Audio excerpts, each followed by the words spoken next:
been enrolled in 7 different institutions, including a gap of 18 months around the age of 10, when he apparently didn't attend school at all. I tell you, most kids with his background wouldn't come within 200 miles of this place. Class, this is Mike Orr, and he's new here, so I expect you all to make him feel welcome. Hi. Sandra Bullock adopts a pet black boy. You know, everybody's doing it in Hollywood. It should have been me. I know. That's what you're thinking. Like, what does a black man have to do to get adopted by a rich white family? Why does it have to be black? I see how you guys are. I mean, why can't I get adopted by Sandra Bullock? Sandra Bullock likes big dicks. That's all it is. Oh, now Jesus, they have surgery for that these days. They have pills for that if you buy what you see on TV.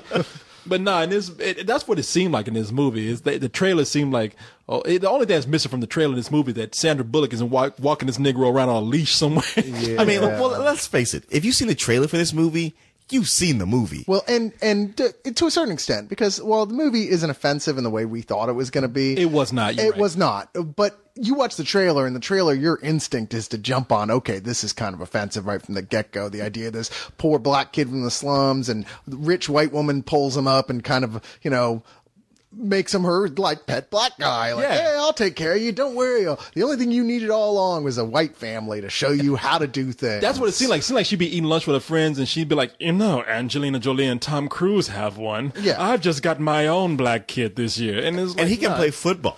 And this weekend is already grown and can play football. I release him from Pokemon balls, and he fights other black children. I mean, and this is actually based on a true story, although here's where I'm going to piss off some of our fans who like sports. I don't. So I had no idea who Michael Orr was. And apparently this is based on the real story of this very successful, I'm told, football player who was, I don't know, dude. went through all this. I mean, I guess he's very successful. I honestly had never heard of him before this movie. Yeah, but you're not a big sports guy either. I'm not a huge sports guy, but there's still like tons. I'm in it somewhat, and I hear a bunch of names bounced around. I And mean, never to be his. fair, he played for the Baltimore Ravens, so even sports fans are like, who? Who the fuck is this guy? Yeah. Yeah. I just love it. Like this guy's like a gentle giant. He's like Gentle Ben the bear walking around, and you're like, oh yeah, in the rain. Come on, come live with us. Well, that's what this movie is about. It's pretty much about this rich family called the Tuohys, Leanne Tuohy and Sean Tuohy, and they're both played by Sandra Bullock. They're both played by Sandra Bullock? No, they're no. both played. No, Sandra yeah, Bullock- both in a dual role. She's an incredible actress. Now No. that would be a movie. No, it's Sandra Bullock and Tim McGraw. I thought it was Toby McGraw. No, it's Tim McGraw, the country star who they play the Tuohys. And at one time, the Sean Tuohy was a successful basketball player. He went on to own a bunch of Taco Bell franchises. Sure. And That so sounds like he did well for himself. Yeah, he did. Yeah, he did. And the funny thing about it is, if you watch this movie, like at the end of the film, they show you what the real Tuohys look like. Yeah. Like in the movie, they're kind of a sexy couple. Yeah. But when they start showing pictures, it's like, yeah, Sean Tuohy owns a lot of Taco Bells because he eats that motherfucker every day. Yeah, if I owned a Taco Bell, yeah. I mean, he's fat. They've got actually good-looking people to play this family. But what they do is they see this black kid like walking home one night in the rain, the cold, and Leanne Tuohy, who seems to be a good Samaritan, she's like, we don't know where this kid is going. We don't know what kind of situations he's in. Let's bring him over to the house. Yeah, she's that rare Christian who actually has read the Bible and walks it like she talks it. Yeah. Yeah. Oh, you know what? Jesus would have done this, and so this is what we're gonna do. Stop the car.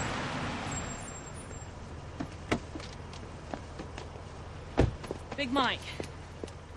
Hey, my name's Leanne Tuohy. My kids go to Wingate. You said you were going to the gym? School gym's closed. Why were you going to the gym? Big Mike, why were you going to the gym? Because it's warm. Do you have any place to stay tonight? Don't you dare lie to me.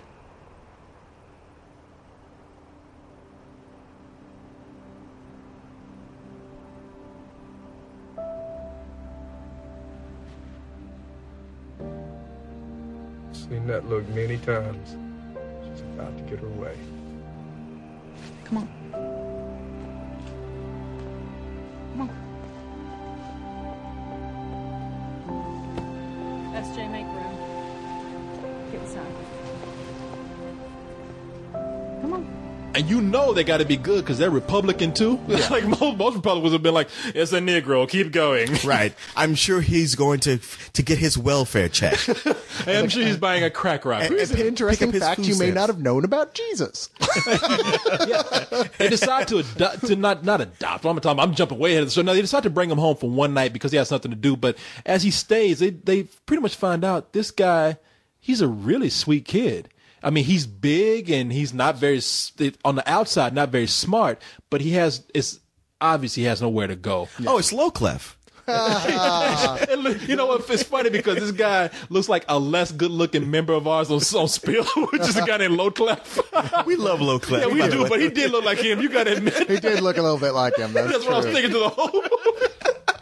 Well, this guy is he's like a giant, and you're right, he's a gentle giant. He's got a peaceful heart, which is a problem because he's good at every sport, but football is the kind of sport that you don't necessarily want to be so gentle in. You want to kind of be aggressive. So the answer, of course, is after he starts to form this bond with his family who's taking care of him, is they go, look, you got to pretend that these people are trying to hurt us. And that's really kind of the turning point where the story gets its momentum, where it starts going, is this guy is in the future going to be a great big football star, which I guess everybody else but me knew. I thought this was a fictional story. I didn't even know. No, it's based on a true story. That's what they tell you at the beginning of the movie, I think. And it ends up getting, and that's kind of where, even though before it was kind of by the like, okay, we've seen stuff like this before, but it's a little better than usual, partially because Sandra Bullock is pretty good in it. But that's where it lost me because it started going into stuff that I just don't know what the fuck they were talking about. I mean, I don't know anything about college ball or college coaches, and they're bringing in this parade of like people that the audience, the fans do Well, Simon, know. slow down. Now, it's almost an hour and a half before it gets to that point. It's not that far. The first hour or so is everything you see in the trailer, which is all about, the rich Memphis family who adopts the boy and helps him get through school and gets his football scholarship and teaches him football and all. And yet he still keeps wanting to go back to the ghetto to find his mama who had 13 kids and kind of abandon them.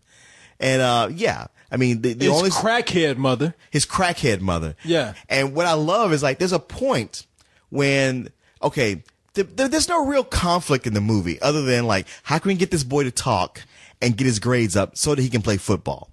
But then later when it's time for him to go to a football college, then you get the person in who's the internal affairs person from college football who says yeah, maybe this family influenced you to go to this school. Yeah. There's a part in the movie where this is where the big conflict comes in. It's way after a lot of the movie's almost over. Yeah, and actually the movie opens up with that scene where it's how did you get to this point, Michael Orr? And it's revealed that this family might have been trying to groom him to play for their favorite college because they live for this college, which is Mississippi. Ole Miss. Yeah, Ole Miss. Yeah. And let me say this to that. So fucking what? Well, that's not even the real issue, I think, that the movie brings up, that I kept thinking all the way through it, going, wow, this smells to me like this, which is that the only reason they picked up this guy and took care of him in the first place is because they said, shit, man, we're going to fucking groom this guy to be a football player and go play for our college to save our college team. I kept thinking, man, the only reason, if this guy had just been some skinny little nerd, they never would have picked his ass up. But he's this oh my God, gigantic black guy. Yeah, he's hey, I came to play. Exactly. I was I couldn't help but think that all through the movie, that even when the movie actually addresses that, I was still yeah, I'm not entirely convinced that wasn't the case. I wasn't convinced either, but I was kind of well, okay, you know what? Whatever it helps to take this kid, get out of the ggetto and be a football star. No, fair enough. Yeah. No, I mean, they took this kid who without them would have just stayed in the ghetto. Because what I love is okay, a big problem with this kid is he never talks. And trying to get him to talk and communicate is a big thing. It's almost the Helen Keller, the miracle worker story. But they get it going. They get him in polo shirts and he's doing good. And then he wants to throw a fit wait a minute. You only grew me. You only picked me up out of the ghetto so you could make me play football for your old college team. I'm going back to the ghetto where I belong. I don't know how to take this movie, man. The movie makes me feel uncomfortable. For one, I'm with you. I'm watching this. When they say based on a true story, we know that we don't get the whole story. So I'm thinking you made a very fine point. Had this been a small, scrawny, skinny little black kid, would they have picked him up? I don't know. I wasn't there. But it makes me think that's a possibility that they could have been grooming this guy to play for their school, being that he was a huge, giant black kid. And the other thing is that it just seems like it was this movie where it just shows black people as being just like some of the dumbest, and almost like animalistic people in the world. It was really like, oh, let's adopt a black kid day. Yeah. And I know that their heart was in the right place if this story is closer to the true story. So I don't want to come down too much on it if they actually did help a kid. But I mean, it's like the way this kid, and the name of the actor who played it is Quentin Aaron. Mm-hmm. The way they had him play Michael Orr, the real life figure in the movie, is it either like he was on the verge of crying or taking a shit through the whole movie. And they really did make it seem like he was some Neanderthal kid until the great white hopes of the world actually understood him and actually start to help him out. And like I say, I was sitting there feeling like, I wonder how many people are watching this movie and thinking like, oh yeah, black people, they are very, very, very animalistic. I do always hate that. I mean, I always think back to Ghost of Mississippi, the Medgar Evers story where they had to tell it from Alec Baldwin's point of view. It's like, look, people won't come see this unless we see it from a white guy's point of view. Yeah. Rather than, as the story unfolded itself. And it's, you see that in the trailer. So going in, that's what it's going to be. And it plays out the way it does. Besides, a great performance from Sandra Bullock, and you got the cute little precocious white kid. Other than that, it's everything I saw going into it. It's just like there's no surprises in the movie. There aren't not a any single surprises. one. And what this could have used, as far as addressing what you were saying, Corey, is a strong black character in it, other than that one character, because you can't help but think about that. It's like, yeah, there is undertones of racism here throughout this. I mean, regardless of if that's exactly how it actually happened or not. And there are good things here as well. Like I said, Sandra Bullock's performance. I mean, it's nothing to give an award to, but it's much better than anything we've seen her in a while. Sure. And it's a stretch for her. There are points here and there that I was like, oh, you know what? This is shining here for a second. But overall, it's just the same old beats we've seen before. It's got like those traces of racism, and it's ultimately not very interesting. Even the lead actor, I can't remember what you said his name is, Quentin Aaron. Yeah, I just wasn't really impressed with him. I was like, yeah, you're just kind of playing it on one now, note. see, He struck me as a kid like if I had picked him up. After a while, I'd have been like, all right, dude, I kept you riding for 3 weeks. You got to go do something else. Yeah, he ain't said shit. Well, that's my problem with the movie. I feel like I wouldn't have a problem with this great white hope aspect of the film if they had made this character, Michael, well, in the movie, I'm gonna refer to it as a character because we don't know how true it is. Michael Orr, if they had just made him a stronger presence throughout the movie, even when he's becoming smarter, he's played like a big dumb oaf. Yeah. And it's just this whole thing of like, this kid is hopeless unless we just good-spirited Christian white people come in and help him out.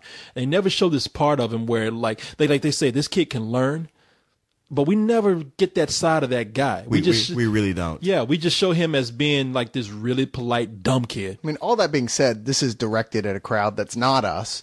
And I do kind of approve of the message that it's directing. I mean, this is for, the heartland type of folks and who need to see an example of this, to need to look at Sandra Bullock and say, you know what? Sometimes people, they do the right thing despite what their friends and what their culture around them tells them to do. They do the right thing for the underprivileged. And these are exactly the people the audience is intended for who need to get this message.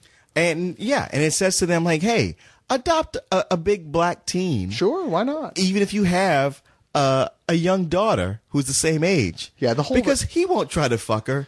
Not come on, really. man. See, now you acting like the people we're talking about. He wouldn't have done that. Hey, man, we're all going to be... You would have done it. Well, that's me. Shit. In 1,000 years, we're all going to be cappuccino anyway. Yeah. So. Well, that's true. And Cyrus, I agree with you. This is where, like I said, and again, I'm kind of confused about this film because I'm not going to discourage people from being nice and charitable to people if they really are well-meaning with that. And with this movie, I mean, we get like people who are not only white, they're waspy. They're very waspy people, but at the same time, they're Republicans. Yeah. And they're like, look, we just want to do the right Christian thing and help people. And that's the way they came off. The other thing I can agree with you on is Sandra Bullock is great in this movie. I mean, I've always admired Sandra Bullock. I mean, I always admired her ass.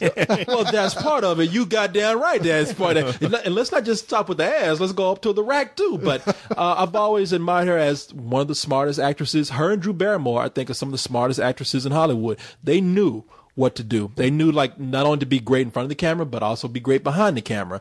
And it just so happens that Sandra Bullock is really good in front of the camera. And in this movie, I think I heard you guys joking around. She never loses her accent. She always remains a very strong, She's very strong in charismatic character. And I always opt to see the strong female character in a movie. And she is that character in this film. And her son in the movie, who's played by Jay Head, Jay Head? That's his name? Yeah, I'm sorry for that kid right there. He better be an actor because, you know, shit, you should be working in porn, my man. But oh, he will be. yeah, it's give it time. But that kid is actually really good in the movie, Yeah, he man. is. Yeah. I like best the scene in this when Sandra Bullock's holding Michael Orr in her arms while she fights off the alien queen. Says, "Get away from him, you bitch!" That's the best part of this. No, movie. I mean, overall, what it comes down to is just that no matter what kind of personal issues you have with the movie, there are moments where you really do root for the film, and you're like, wow, I'm liking it at this point. And then there's other moments where it's like, yeah, but this is one of those really predictable films that we see all the time. It's for that audience, but maybe not for me. And for that reason, that's why I would give this a rental. Yeah, it's a really mediocre script. It really is. But the performances buoy it up quite a bit, and so does just a general atmosphere of, I don't know. I guess I like what they're doing with it. I like what they're saying. Ultimately, it's still not a good movie per se, but just all those little bits bring it up to a high rental. Yeah. Okay, you know what, Corey? With everything you were saying, I thought you were going to go like matinee or full price. You got me scared. Yeah, for every reason we've mentioned so far, it's like, you know what? I could talk to you all day about the negative things about this movie, but there's positive things too that keep it from ever being some old bullshit. And I never thought that, but to me, it's everything I saw in the trailer except they throw in this other conflict that I just didn't agree with. You know, based on everything that's been saying, yeah, it's a rental movie. It's almost a it's like one of those movies. I would say it's a Lifetime movie, but it's one of the better Lifetime movies. Yeah. I mean, it was an enjoyable film. So you give it a rental? Oh yeah, I give it a rental. I'm not going to go as far as to say it's enjoyable, but to a certain, demographic, yeah, they'll love it. To the demographic it's intended for, I not only approve of them seeing it, but I think they will indeed love it. It's the kind of movie that I sat through. I didn't fall asleep in it. I wasn't angry while I watched it. But I'm never going to watch it again. No. And I have to say, my mom, who is a strong black woman, albeit she is... She adopted a white boy? No, yeah, we did the reverse. We adopted Corey Coleman. Hello! No, granted that she's half Irish, but still, she connects with her black side very strongly. She would... Oh, she's a drunk. Hey, we said we never discussed that in any of these recordings. No, she. This is the kind of movie that no matter what kind of racial issues are there, she would like it. She'd be like, hey, Corey, sit down and watch this movie about how they adopt this black boy and they do him so right.